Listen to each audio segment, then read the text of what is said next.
तो दोस्तों आज हम फिर से आपके लिए लेकर आए हैं देश दुनिया की तमाम ताजा बड़ी खबरें। सबसे पहली बड़ी खबर में आपको बताएंगे दोस्तों कि वक्फ बोर्ड संशोधन विधेयक को लेकर मोदी सरकार को नीतीश कुमार ने दिया झटका। नीतीश कुमार ने वक्फ बोर्ड संशोधन विधेयक का साथ देने से किया इनकार, कहा हम हैं मुसलमानों के साथ। अब मोदी सरकार का वक्फ बोर्ड संशोधन बिल नहीं हो पाएगा पास, नीतीश कुमार ने दिया मोदी अमित शाह को झटका। सऊदी अरब में हुई मुस्लिम देशों की बैठक के बाद लाइन में आ गया इजराइल। अब दुनिया भर के देशों से गाजा में युद्ध विराम की करवा रहा कोशिश, अब मुस्लिम देश कर सकते हैं इजराइल पर हमला। फिल्म लापता लेडीज को लेकर सुप्रीम कोर्ट पहुंचे आमिर खान, सीजीआई चंद्रचूड़ ने किया स्वागत।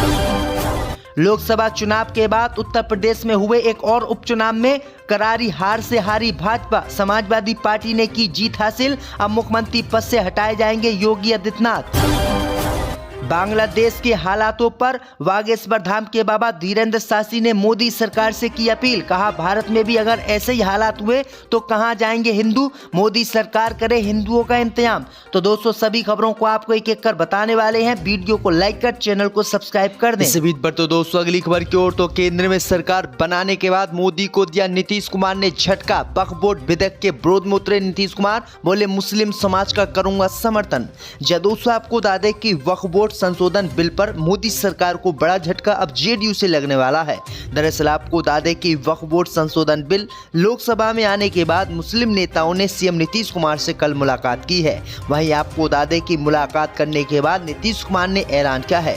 नीतीश कुमार ने कहा है कि अभी उन्होंने बिल की कॉपी नहीं पढ़ी है, अगर ये बिल मुसलमानों के विरोध में होगा तो वो किसी भी कीमत पर इसका समर्थन नहीं करेंगे और प्रधानमंत्री मोदी से इसे वापस लेने की अपील करेंगे। नीतीश कुमार ने कहा है कि मैं किसी भी कीमत पर मुसलमानों को अहित नहीं होने दूंगा, मैं मुसलमानों के साथ हूं और मुसलमानों को अगर कोई भी दुख होगा इस बिल से तो वो उनको दुख होगा, इसलिए मैं इस बिल की पहले कॉपी पढ़ लूं, उसके बाद मैं इस बिल का विरोध करूंगा। यानी नीतीश कुमार अब मोदी सरकार के बिल के समर्थन में नहीं है और उनने खुलकर विरोध करने का ऐलान कर दिया है, जो मोदी सरकार के लिए बड़ा झटका माना जा रहा है। इसी बीच पर तो दोस्तों अगली खबर की ओर, तो सऊदी अरब में हुई मुस्लिम देशों की एक बैठक और लाइन में आ गया इजराइल, क्या रुक जाएगी जंग। दोस्तों आपको बता दें कि इस्माइल हानिया की मौत को लेकर ईरान के आह्वान पर मुस्लिम देशों के बड़े संगठन ओआईसी की बैठक बुलाई गई। सऊदी अरब के जेद्दा में बुधवार को हुई इस बैठक के 24 घंटे के भीतर ही इजराइल के प्रधानमंत्री बेंजामिन नेतन्याहू के सुर बदलते नजर आ रहे हैं। कल तक जो नेतन्याहू गाजा में युद्ध विराम के लिए आनाकानी कर रहे थे, वह अब बातचीत के लिए तैयार हो गए हैं। प्रधानमंत्री बेंजामिन नेतन्याहू के कार्यालय ने कहा है कि इजराइल गाजा में संघर्ष विराम की वार्ता को फिर से शुरू करने के लिए राजी है। अमेरिका, कतर और मिस्र के मध्यस्थों की मांग पर इजराइल ने 15 अगस्त को बातचीत के लिए प्रतिनिधित्व मंडल भेजने पर सहमति जताई है। वहीं आपको बता दें कि मुस्लिम देशों की बैठक के बाद इजराइल के खिलाफ बड़ा प्लान बनाया गया था और इजराइल को दुनिया के नक्शे से खत्म करने की बात कही गई थी। यही बात देखकर इजराइल के प्रधानमंत्री नेतन्याहू की लैटरी निकल गई और उन्होंने अब युद्ध विराम पर सहमति जता दी है। इसी बीच पर तो दोस्तों अगली खबर की ओर, तो सुप्रीम कोर्ट ने आमिर खान लापता लेडीज फिल्म की करेंगे स्क्रीनिंग। दोस्तों आपको बता दें कि बॉलीवुड अभिनेता आमिर खान फिल्म लापता लेडीज की न्यायाधीशों के लिए स्क्रीनिंग से पहले शुक्रवार को सुप्रीम कोर्ट पहुंचे और प्रधान न्यायाधीश डीवाई चंद्रचूड़ से उन्होंने मुलाकात की। दरअसल आपको बता दें कि आमिर खान की फिल्म लापता लेडीज की स्क्रीनिंग के सिलसिले में सुप्रीम कोर्ट का आमिर खान ने दौरा किया। दरअसल आपको बता दें कि आमिर खान ने किरण राव के साथ ये फिल्म बनाई है और ये फिल्म काफ़ी अच्छी है, इसमें महिलाओं के लिए बहुत कुछ दिखाया गया है और इसी बात को लेकर सुप्रीम कोर्ट में आज ये फिल्म दिखाई जाएगी और इसी सिलसिले में आमिर खान सुप्रीम कोर्ट पहुंचे हैं। इसी बीच पर तो दोस्तों अगली खबर की ओर, तो लोकसभा चुनाव के बाद उत्तर प्रदेश में हुए एक और उपचुनाव में हारी भाजपा, समाजवादी पार्टी ने जीत की हासिल। अब मुख्यमंत्री पद से योगी का हटना तय। दोस्तों आपको बता दें कि लोकसभा चुनाव में करारी हार के बाद उत्तर प्रदेश के मुख्यमंत्री योगी आदित्यनाथ को उत्तर प्रदेश में मुख्यमंत्री पद से हटाने की कवायद शुरू हुई थी, जो बीच में रुक गई थी। लेकिन अब उत्तर प्रदेश में हुए उपचुनाव में भाजपा की फिर से करारी हार हो गई है और समाजवादी पार्टी ने जीत की है। सबसे बड़ी बात यह है कि योगी के गढ़ गोरखपुर में ही योगी आदित्यनाथ की पार्टी बीजेपी हार गई है, जिसके बाद अब उत्तर प्रदेश के मुख्यमंत्री पद से योगी आदित्यनाथ को हटाने का रास्ता साफ हो गया है और कभी भी बीजेपी इनको हटा सकती है। दरअसल आपको बता दें कि चुल्लू पार विधानसभा क्षेत्र के गोला तहसील तहसील के जिला पंचायत वार्ड नंबर 43 में हुए उपचुनाव में समाजवादी पार्टी ने भाजपा प्रत्याशी को करारी हार दी है। गोरखपुर में गोला क्षेत्र में जिला पंचायत चुनाव में समाजवादी पार्टी के संजय पासवान जीते हैं, जबकि बीजेपी का कैंडिडेट यहां पर हार गया है। वहीं आपको बता दें कि बीजेपी की करारी हार के बाद अब योगी आदित्यनाथ पर सवाल उठाए जा रहे हैं और कहा जा रहा है कि योगी की वजह से उत्तर प्रदेश में हर चुनाव बीजेपी हार रही है, इसलिए मुख्यमंत्री पद से योगी आदित्यनाथ को जल्द से जल्द हटाया जाए। इसी बीच पर तो दोस्तों अगली खबर की ओर तो वागेश्वर धाम के बाबा पंडित धीरेन्द्र शास्त्री ने दिया ऐलान, कहा अगर देश बांग्लादेश जैसे हालात हो गए तो भारत के हिंदू कहां जाएंगे। दोस्तों आपको बता दें कि देश में बार बार हिंदू राष्ट्र की मांग उठाने वाले वागेश्वर धाम के बाबा धीरेन्द्र शास्त्री ने बांग्लादेश में बने हालातों पर बड़ा बयान दिया है। उन्होंने कहा है कि यदि बांग्लादेश जैसे हालात भारत में भी हुए तो हिंदू कहां जाएंगे।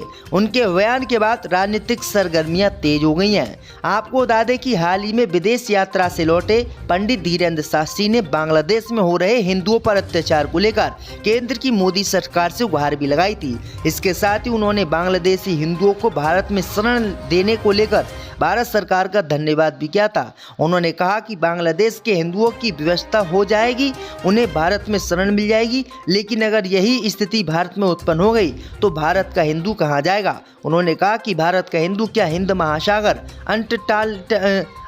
अटलांटिका या हिमालय पर शरण लेगा। की वार्ता को फिर से शुरू करने के लिए राजी है।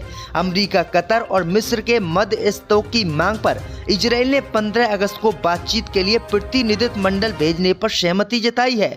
वहीं आपको बता दें कि मुस्लिम देशों की बैठक के बाद इजराइल के खिलाफ बड़ा प्लान बनाया गया था और इजराइल को दुनिया के नक्शे से खत्म करने की बात कही गई थी। यही बात देखकर इजराइल के प्रधानमंत्री नेतन्याहू की लैटरी निकल गई और उन्होंने अब युद्ध विराम पर सहमति जता दी है। इसी बीच पर तो दोस्तों अगली खबर की ओर तो सुप्रीम कोर्ट ने आमिर खान लापता लेडीज फिल्म की करेंगे स्क्रीनिंग। दोस्तों आपको बता दें कि बॉलीवुड अभिनेता आमिर खान फिल्म लापता लेडीज की न्यायाधीशों के लिए स्क्रीनिंग से पहले शुक्रवार को सुप्रीम कोर्ट पहुंचे और प्रधान न्यायाधीश डीवाई चंद्रचूड़ से उन्होंने मुलाकात की। दरअसल आपको बता दें कि आमिर खान की फिल्म लापता लेडीज की स्क्रीनिंग के सिलसिले में सुप्रीम कोर्ट का आमिर खान ने दौरा किया। दरअसल आपको बता दें कि आमिर खान ने किरण राव के साथ ये फिल्म बनाई है और ये फिल्म काफ़ी अच्छी है। इसमें महिलाओं के लिए बहुत कुछ दिखाया गया है और इसी बात को लेकर सुप्रीम कोर्ट में आज ये फिल्म दिखाई जाएगी और इसी सिलसिले में आमिर खान सुप्रीम कोर्ट पहुंचे हैं। इसी बीच पर तो दोस्तों अगली खबर की ओर तो लोकसभा चुनाव के बाद उत्तर प्रदेश में हुए एक और उपचुनाव में हारी भाजपा समाजवादी पार्टी ने जीत की हासिल। अब मुख्यमंत्री पद से योगी का हटना तय। दोस्तों आपको बता दें कि लोकसभा चुनाव में करारी हार के बाद उत्तर प्रदेश के मुख्यमंत्री योगी आदित्यनाथ को उत्तर प्रदेश में मुख्यमंत्री पद से हटाने की कवायद शुरू हुई थी, जो बीच में रुक गई थी। लेकिन अब उत्तर प्रदेश में हुए उपचुनाव में भाजपा की फिर से करारी हार हो गई है और समाजवादी पार्टी ने जीत की है। सबसे बड़ी बात यह है कि योगी के गढ़ गोरखपुर में ही योगी आदित्यनाथ की पार्टी बीजेपी हार गई है, जिसके बाद अब उत्तर प्रदेश के मुख्यमंत्री पद से योगी आदित्यनाथ को हटाने का रास्ता साफ हो गया है और कभी भी बीजेपी इनको हटा सकती है। दरअसल आपको बता दें कि चुल्लू पार विधानसभा क्षेत्र के गोला तहसील के जिला पंचायत वार्ड नंबर 43 में हुए उपचुनाव में समाजवादी पार्टी ने भाजपा प्रत्याशी को करारी हार दी है। गोरखपुर में गोला क्षेत्र में जिला पंचायत चुनाव में समाजवादी पार्टी के संजय पासवान जीते हैं, जबकि बीजेपी का कैंडिडेट यहां पर हार गया है। वहीं आपको बता दें कि बीजेपी की करारी हार के बाद अब योगी आदित्यनाथ पर सवाल उठाए जा रहे हैं और कहा जा रहा है कि योगी की वजह से उत्तर प्रदेश में हर चुनाव बीजेपी हार रही है, इसलिए मुख्यमंत्री पद से योगी आदित्यनाथ को जल्द से जल्द हटाया जाए। इसी बीच पर तो दोस्तों अगली खबर की ओर तो वागेश्वर धाम के बाबा पंडित धीरेन्द्र शास्त्री ने दिया ऐलान, कहा अगर देश बांग्लादेश जैसे हालात हो गए तो भारत के हिंदू कहां जाएंगे। दोस्तों आपको बता दें कि देश में बार बार हिंदू राष्ट्र की मांग उठाने वाले वागेश्वर धाम के बाबा धीरेन्द्र शास्त्री ने बांग्लादेश में बने हालातों पर बड़ा बयान दिया है। उन्होंने कहा है कि यदि बांग्लादेश जैसे हालात भारत में भी हुए तो हिंदू कहां जाएंगे। उनके बयान के बाद राजनीतिक सरगर्मियां तेज हो गई हैं। आपको बता दें कि हाल ही में विदेश यात्रा से लौटे पंडित धीरेन्द्र शास्त्री ने बांग्लादेश में हो रहे हिंदुओं पर अत्याचार को लेकर केंद्र की मोदी सरकार से गुहार भी लगाई थी। इसके साथ ही उन्होंने बांग्लादेशी हिंदुओं को भारत में शरण देने को लेकर भारत सरकार का धन्यवाद भी किया था। उन्होंने कहा कि बांग्लादेश के हिंदुओं की व्यवस्था हो जाएगी, उन्हें भारत में शरण मिल जाएगी, लेकिन अगर यही स्थिति भारत में उत्पन्न हो गई तो भारत का हिंदू कहाँ जाएगा। उन्होंने कहा कि भारत का हिंदू क्या हिंद महासागर, अटलांटिका या हिमालय पर शरण लेगा।